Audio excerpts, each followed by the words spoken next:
मुश्किल के दौर में हर कोई बहाने की चादर ओढ़ लेता है, पर जो हारी हुई बाजी पलट दे वही असली शेर होता है। शेर जंगल का राजा होता है, यह बात सबको पता है, लेकिन उसे जंगल का राजा बनाया किसने, यह बात किसी को नहीं पता। शेर से भी ज्यादा बड़ा होता है हाथी, शेर से भी ज्यादा तेज गति से दौड़ सकता है चीता, शेर से भी ज्यादा चालाक है लोमड़ी। शेर बाज की तरह आसमान की ऊंचाई नहीं छू सकता, ना तेज है, ना ताकतवर है, ना चालाक है ये शेर। फिर कैसे ये जंगल का राजा कहलाता है? शेर अपनी सोच की वजह से जंगल का राजा है। एक कहावत है, शेर खुद अपनी ताकत से राजा कहलाता है।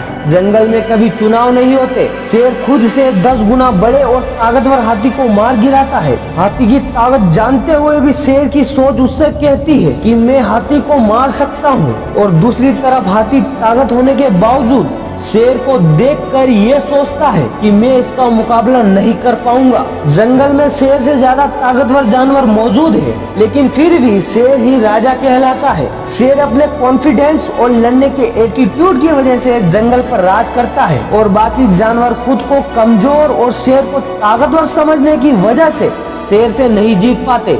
याद रखना, अगर आप में अपने काम को लेकर ऐसा एटीट्यूड और ऐसा कॉन्फिडेंस है कि मैं इसे कर ही लूंगा, तो आपको दुनिया की कोई भी ताकत जीतने से नहीं रोक सकती। अगर शेर की तरह जीना है तो सबसे पहले उसकी तरह लीडर बनना सीखो। याद रखना, बलि हमेशा बकरे की दी जाती है, शेर की नहीं। वह जंगल का राजा इसलिए है क्योंकि वह मानता है, उसके मानने के कारण ही वह जंगल का राजा बना हुआ है। वह अंदर से इस बात को महसूस करता है, जिस दिन वह खुद को राजा मानना बंद कर देगा उस दिन वह जंगल का राजा नहीं रहेगा। हमारे जीवन में भी सुबह उठने से लेकर रात को सोने तक पूरे दिन हमारा खुद पर यकीन ही हमारे बर्ताव को संचालित करता है। हम परिस्थितियों के सामने हार मानकर उसके खिलाफ लड़ते हैं, या फिर उनके खिलाफ हार मानकर चुपचाप समर्पण कर देते हैं। यह इस बात पर निर्भर करता है कि हम खुद पर कितना यकीन करते हैं। जिन लोगों का खुद पर अटूट विश्वास होता है, वे विपरीत परिस्थितियों में 2-4 कदम पीछे जाने से नहीं हिचकते।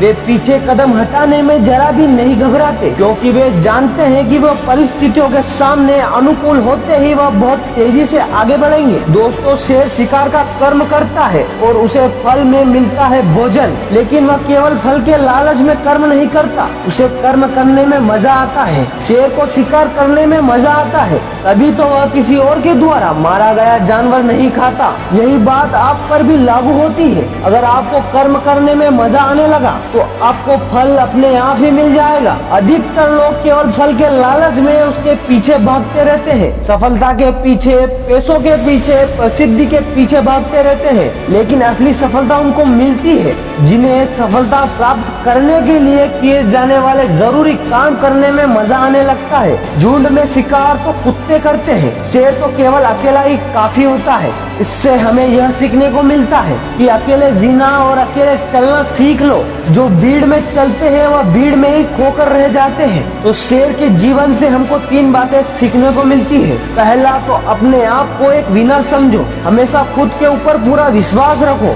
दूसरी बात, अपने कर्म या अपने काम को मजे के साथ करो। अगर आपको अपने काम में मन नहीं लगता तो सफलता मिलना तो बहुत दूर की बात है। गीता में भी कहा गया है, कर्म करो, फल की आशा मत करो। तीसरी बात, अपनी सफलता की राह पर अकेले चलना सीख लो, किसी सहारे की उम्मीद मत करो। जीता तो सिर्फ शेर है, बाकी सब मिट्टी के ढेर है। नहीं हुई अभी भी देर, वो अभी भी अंदर से एक शेर है। तो दोस्तों, मैं आशा करता हूँ इस वीडियो से आपको बहुत कुछ सीखने को मिला होगा। तो इसे शेयर जरूर करना और हमारे चैनल फंटास्टिक कहानी को जरूर सब्सक्राइब करना। जय हिंद।